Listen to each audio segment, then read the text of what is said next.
Gracen, thanks so much for joining us here. You excited to be a 49er now? Oh yeah, I'm excited. I've been in for about 3 weeks now, so I'm just getting adjusted, but living the dream. All right. So tell me what the whole draft process was like. Yeah, it was. Not a lot of people know. It was a long process. If you're going back to, finishing the season, then you got like getting ready for the Senior Bowl or like whatever Shrine Bowl, and then you got to get ready for Combine, and then, it was stressful. Just wanting to figure out where you're gonna go, where you're gonna spend the next 3 to 4 years, and then, you know, just being consistent on staying on top of your work and everything. So, it was a long journey, but it was worth it. Is it kind of crazy to have that so much unknown in front of you? Oh yeah, definitely. It keeps you on your feet. It keeps you up late at night. But at the end of the day, you just had to, put your mind that, when the time comes, you're gonna figure out where you're gonna go. Who is someone you leaned on during that whole unknown process that helped you get through it? Yeah, I got friends, best friends, and my agent. He's always text me in the morning, man. Keep the course, stay the course. Keep your mind straight. Remember, keep the horse blinders on. So just telling me little things like that. Just keeping my mind straight. That's the whole thing. About everything. Just making sure your mindset is all right. He was definitely the big impact in the process.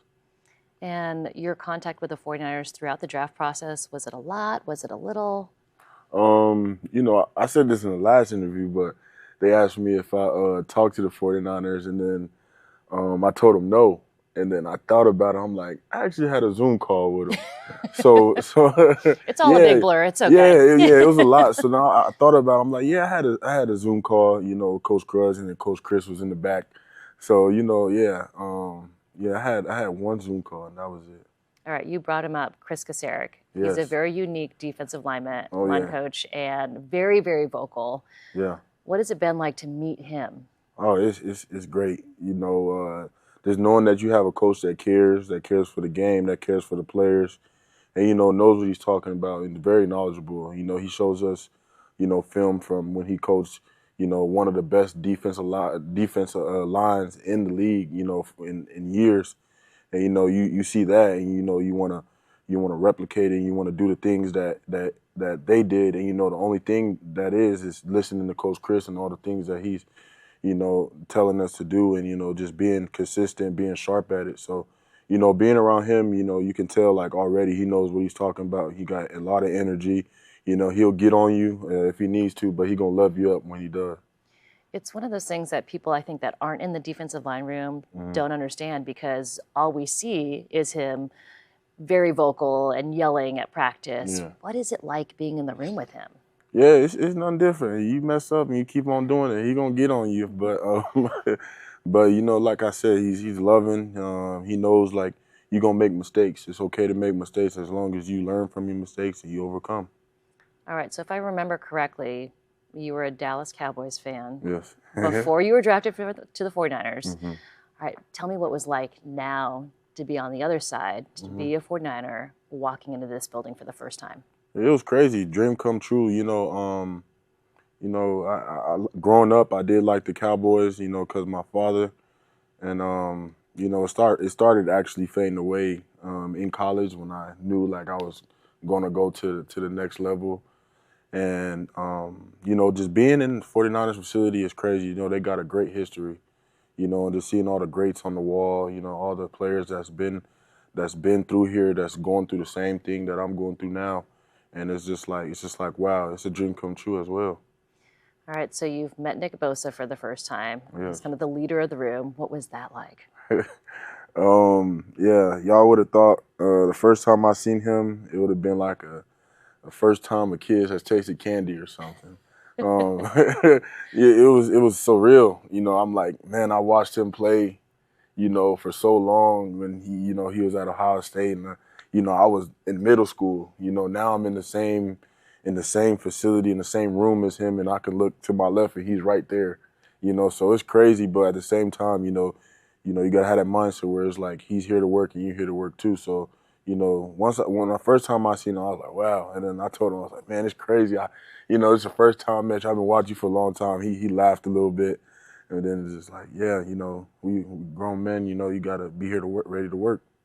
You're kind of probably making him feel a little old. Yeah, probably, but I'm sure he understands like the impact, that he had on our generation. Like he was a baller. He still is a baller. Mm-hmm. Who was the first 49er to reach out to you? Braden Willis. Ah. Yeah, that's my guy. We played my freshman year. He was playing at Oklahoma, so it was a great message.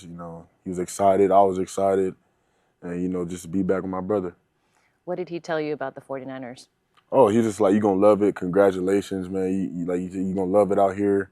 When you get out here, get to work. All right, so walking into the 49ers locker room for the first time, it's pretty grandiose, right? Yeah. Huge locker room. What was that like? Yeah, it was crazy. Just seeing the different lockers, it's different than college. It's way bigger. And just seeing the players in there, seeing how they move, how they get around, how they do treatment, how they do everything. And, just going in there, you're just like, wow, like I'm here. Like, it's just so real. And, my mindset was just, I get that moment and then get right to work. Yeah, because there's some pretty established players in there, from George Kittle to Nick Bosa, like we talked about. Yep. Trent Williams. Trent Williams, yeah. I haven't met him yet, but, he's, came from Oklahoma too. Yeah. So, we got a little DNA in there. Mm-hmm. Yes, ma'am. So tell me about the call that you got from the 49ers when it was draft day. Yeah. It was a dream come true. Once I got the call, I picked up the hat quick. It wasn't like no surprise, to my family that was there. Right when I got the call, he like, this John Lynch for 49. I picked up the hat. I was ready. So once I got the call, my heart, was just kept on beating, and family cheering. I'm still trying to listen to John when he's talking to me. And, it was just a dream come true. It's a surreal moment. Who was with you when you got the call?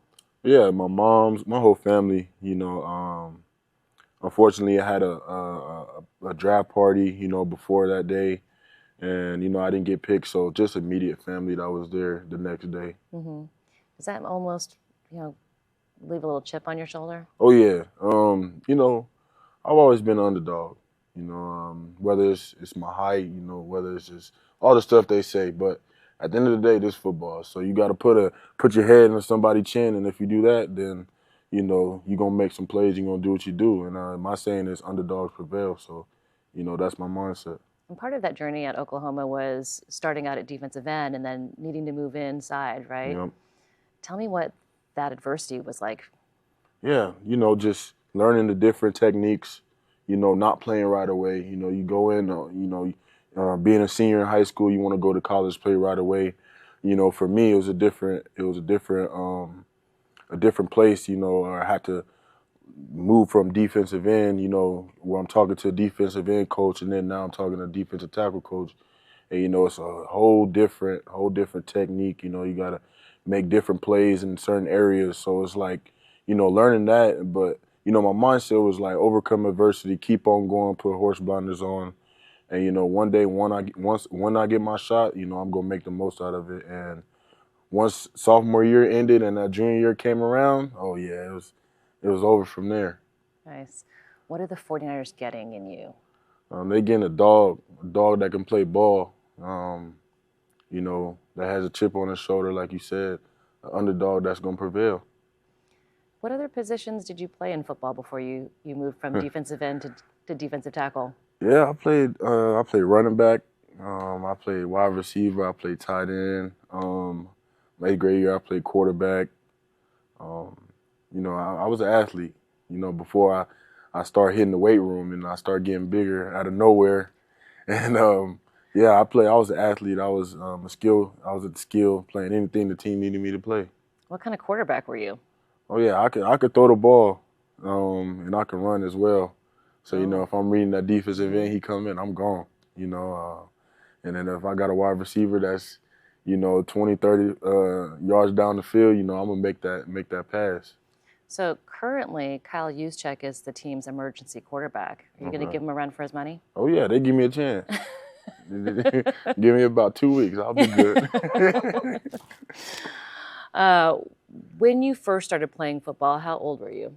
I was about 6 years old. I started off at flag. And then after flag, you do 1 year flag, then you put helmets on, shoulder pads. And they call that Mighty Might. I'm not sure, it's different now, but yeah, I started off about 5, 6 years old. When did you hit your growth spurt where you went from being a wide receiver, running back, quarterback to being a defensive lineman? Yeah, so when I got to high school, once my dad, he worked me out. We ran hills in the sand, when I was a little kid. But then when I got to high school and I was in the weight room, that's where I was like, oh, this is going to get interesting. And, I just started getting bigger. I started eating, drinking protein, and, once you start putting that muscle on and, you start growing, you just let your body fill out. And did you also put on more weight and muscle from defensive end to defensive tackle? Oh, yes. I was coming into Oklahoma, I was about 250, and then leaving, I was 295. So, yeah.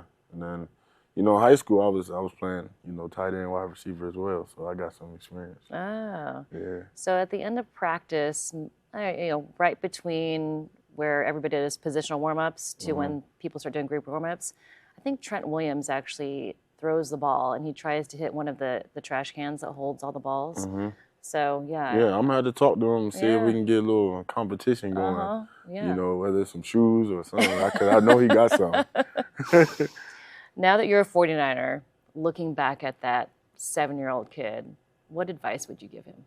I would tell him, the world can bring you in and spit you right out. Worry about yourself, overcome adversity when it hits. Never get too down on yourself, because once you do, you start going side to side. You want to go up, not down. And watch your friends, watch your family, and just remember the goal that you set. No matter what, you put your mind to it, you're gonna get there. All right. And one more thing. What do you have to say to the 49ers faithful out there that are now going to be your fans? Oh yeah, that we coming, man. We ready to work. We got the great group of guys. Great group of rookies, and bang bang Niner gang. All right.